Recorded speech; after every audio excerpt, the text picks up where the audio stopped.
Hello and welcome.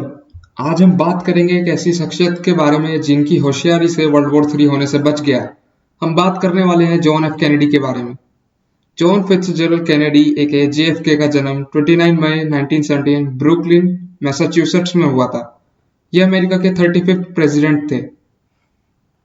इनका जन्म बहुत ही रिच फैमिली में हुआ था। इनकी फैमिली पॉलिटिक्स में इन्वॉल्व रहती थी। इनके फादर एक बिजनेसमैन थे और इनकी मदर एक फिलेंथ्रोपिस्ट थी। इनके फादर का नाम जोसेफ पी कैनेडी था, जो कि एक बार US एम्बेसडर टू UK भी रहे रूजवेल्ट के टाइम पर। इनकी मदर का नाम रोज कैनेडी था, जो कि एक फिलेंथ्रोपिस्ट थी। अगर कोई कहे कि इनके बारे में एक ऐसी बात बताओ जिनके लिए इन्हें याद रखा जाए, इन्होंने सुझाव ये रखा कि अब से कोई भी देश जमीन के ऊपर या पानी के ऊपर परमाणु हथियार का टेस्ट नहीं कर सकता, क्योंकि इससे निकलने वाला रेडिएशन इतना खतरनाक होता है कि वो हमारे जेनेटिक कोड यानी DNA में भी फेरबदल कर सकता है, जिसकी वजह से आने वाली जनरेशन की बॉडीज में एबनॉर्मलिटीज हो सकती हैं और इससे हमें कई तरीके का कैंसर हो सकता है। इनकी गोली मारकर हत्या कर दी गई थी डैलस टेक्सास में। चलिए अब बात करते हैं इनके चाइल्डहुड की। इन्होंने बचपन में काफी सारे स्कूल्स ज्वाइन करे, जैसे कि Noble and Greenough public school, Dexter Southfield, Riverdale country, Canterbury school, Choate Rosemary Hall. ये सब बहुत ही फेमस स्कूल है US के। इन सब स्कूलों के विकिपीडिया पेज भी हैं। क्या आपके स्कूल के भी हैं? कमेंट्स में बताना। अब एक नजर इनकी कॉलेज की पढ़ाई के ऊपर भी मार लेते हैं। इन्हें LSE यानी लंदन स्कूल ऑफ इकोनॉमिक्स में एडमिशन लेना था अपने भाई की तरह, जिसमें वो हैरोल्ड लास्की एक प्रोफेसर के अंडर में पढ़ना चाहते थे, पर इनके हेल्थ इश्यूज की वजह से ये वहां नहीं जा पाए। 1935 में इन्होंने प्रिंसटन यूनिवर्सिटी में एडमिशन लिया और उसके अगले साल 1936 में हार्वर्ड में चले गए। ये उनकी फोटो है हार्वर्ड की। वहां पढ़ते हुए इन्हें पॉलिटिकल फिलोसफी में काफी इंटरेस्ट आया। ऐसा इसलिए क्योंकि उस समय वर्ल्ड वॉर 2 चल रहा था और उन्हें अपनी थीसिस खत्म करनी थी। इन्होंने अपनी थीसिस को नाम दिया अपीजमेंट ऑफ म्यूनिक, जो कि हमें म्यूनिक एग्रीमेंट के बारे में बताती है। 1940 में ये थीसिस बुक बन गई जिसका नाम वाई इंग्लैंड स्लेप्ट था और वो भी बेस्ट सेलर। कॉलेज की पढ़ाई के बाद इन्होंने 1941 में नेवी ज्वाइन कर ली, पर ये आर्मी में नहीं जा पाए क्योंकि ये मेडिकली अनफिट बता दिया गया इनकी बैक पेन की वजह से। फाइनली 24 सितंबर 1941 को इन्होंने नेवी ज्वाइन कर ली। ये बात है न्यू जॉर्जिया कैंपेन की, जब इन्हें ऑर्डर मिला था कि जापानीज वॉरशिप्स को ब्लॉक करना है बाकी की PT बोट्स के साथ मिलकर। पर हुआ कुछ ऐसा कि उनकी बोट पर जापानीज डिस्ट्रॉयर अमागिरी, जिससे उनकी बोट PT-109 बीच से टूट जाती है, जिसमें 2 लोग मर जाते हैं। पर वो अपने क्रू को जापानीज डिस्ट्रॉयर से बचा के उन्हें एक नियर बाय आइलैंड पर ले जाते हैं और बाकी लोगों को बचा लेते हैं। 1943 में इन्हें फुल लेफ्टिनेंट बना दिया जाता है। ये PT-59 को कमांड कर रहे थे और इन्हें ऑर्डर मिले थे कि बाकी 2 और PT बॉट्स के साथ मिलकर 50 मरीन्स को बचाना है। एक बार फिर इन्होंने साबित कर दिया कि ये एक काबिल ऑफिसर है। इस सब के लिए उन्हें बहुत से मेडल मिले, जैसे कि purple heart medal, navy and marine corps medal etcetera. पर ये दोनों बहुत इंपॉर्टेंट होते हैं। Marine corps medal is given for heroism and bravery and purple heart medal is for symbol of sacrifice. अपने क्रू को बचाते वक्त ये भी जख्मी हो गए, जिसकी वजह से इन्हें एडमिट रहना पड़ा। हॉस्पिटल से फ्री होने के बाद इन्होंने एक न्यूज़पेपर के साथ काम किया जिसका नाम था हर्स्ट न्यूज़पेपर, जो कि इनके फादर के एक फ्रेंड यानी कि विलियम रैंडोल्फ हर्स्ट का था। इस साल था 1945। इस सब की वजह से ये पब्लिक डोमेन में बहुत पॉपुलर हो गए। 1946 में ये बॉस्टन के मेयर बन जाते हैं और उसके अगले साल यानी कि 1947, जिस साल हम लोग आज़ाद हुए थे, ये कांग्रेसमैन बन जाते हैं अपने फादर की सपोर्ट की वजह से। और अगले 6 सालों तक कांग्रेसमैन रहते हैं और फाइनली सेनेटर बन जाते हैं। इन्होंने हेनरी कैबोट लॉज जूनियर को हराया था, जो कि पिछली 3 बार से जीत रहे थे एज अ मैसाचुसेट्स सेनेटर, वो भी करीब 70,000 वोटों से। ये 2 टर्म तक सेनेटर रहे 1952 से 1960 तक। ऐसा समझ लीजिए जैसे कि भारत में लोकसभा और राज्यसभा है, अमेरिका में भी 2 सदन है, एक का नाम सेनेट है, दूसरे का नाम हाउस ऑफ रिप्रेजेंटेटिव। सेनेट मतलब राज्यसभा समझ लीजिए और हाउस ऑफ रिप्रेजेंटेटिव को लोकसभा। पर इनके खराब हेल्थ की वजह से ये काफी एब्सेंट रहते थे सेनेट में। इस खाली समय में ये बुक लिखते थे जिसका नाम प्रोफाइल इन करेज, जो कि एक बेस्ट सेलर बुक बन जाती है। और इस बुक की वजह से इन्हें पुलित्जर प्राइज भी मिलता है, जो कि excellence in newspaper journalism, literacy achievements, musical composition के लिए दिया जाता है। इस सेनेटर की पोजीशन से खुश थे, पर ये कुछ बड़ा करना चाहते थे इंटरनेशनल लेवल पर, और अपने कंट्री की बड़ी प्रॉब्लम्स को दूर करना चाहते थे। अब सफर शुरू होता है इनके प्रेसिडेंट बनने का। बात 1960 की है, तब ये मैसाचुसेट्स के सेनेटर थे। मैसाचुसेट्स वो स्टेट है अमेरिका का जहां पर वर्ल्ड की बेस्ट यूनिवर्सिटी है, जो है MIT। ये उस टाइम के यूएस के वाइस प्रेसिडेंट रिचर्ड निक्सन के अपोज में खड़े थे। ये यूएस की हिस्ट्री में ऐसा पहली बार हुआ था कि कोई इलेक्शन इतने कम मार्जिन से जीता गया हो, वो भी सिर्फ 0.2% से। ये पहले कैथोलिक प्रेसिडेंट थे। ये यूएस के 35th प्रेसिडेंट बने, और ये यूएस के पहले प्रेसिडेंट थे जो कि 20th सेंचुरी में बॉर्न हुए थे। और Lyndon B Johnson vice president बने जब ये प्रेसिडेंट बने। तो आप इन पॉइंट्स को याद रख सकते हैं एज अ फैक्ट्स। अब बात करते हैं कुछ इवेंट्स की जो इनकी प्रेसिडेंसी के दौरान हुए थे। आप सोचकर बताइए वो कुछ इंपॉर्टेंट इवेंट्स क्या होंगे। इस पहली कार्टून में दो लोग बैठे हुए हैं बॉम्ब्स पर, एक तो कैनेडी है और दूसरे क्रिश्चियन। अब आप तो समझ ही गए होंगे। दूसरी में कहने की जरूरत ही नहीं है, और ये लास्ट वाली में अमेरिकन फ्लैग की कैप्स पहन रखी है पिग्स ने, और वो पानी में तैर रहे हैं। अगर आपको पता है वेल एंड गुड, अगर नहीं पता तो मैं बता देता हूँ। पहला है क्यूबन मिसाइल क्राइसिस, दूसरा कार्टून है बर्लिन वॉल, एंड थर्ड है बे ऑफ पिग्स इन्वेजन। चलिए अब इन्हें थोड़ी डिटेल में समझते हैं। बात करते हैं पहले बे ऑफ पिग्स इन्वेजन की। इसमें हुआ यह था कि अमेरिका के नेबरिंग कंट्री क्यूबा, यूएस के साउथ में फ्लोरिडा से बिल्कुल नीचे, उसमें रिवॉल्यूशन हो जाता है और वो कंट्री कम्युनिस्ट आइडियोलॉजी को अपना लेता है। कम्युनिस्ट आइडियोलॉजी मतलब यूएसएसआर का सपोर्ट। यूएस इन पर एम्बार्गो लगा देता है, मतलब नो ट्रेड।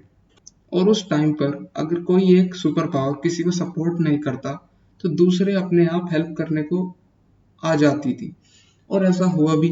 यूएस इवेंचुअली करता यह है कि कुछ रेवोल्यूशनरी रेफ्यूजीज को ट्रेन करता है ताकि वो क्यूबा से फिदेल कास्ट्रो को पावर से हटा सके, पर यह प्लान फेल हो जाता है।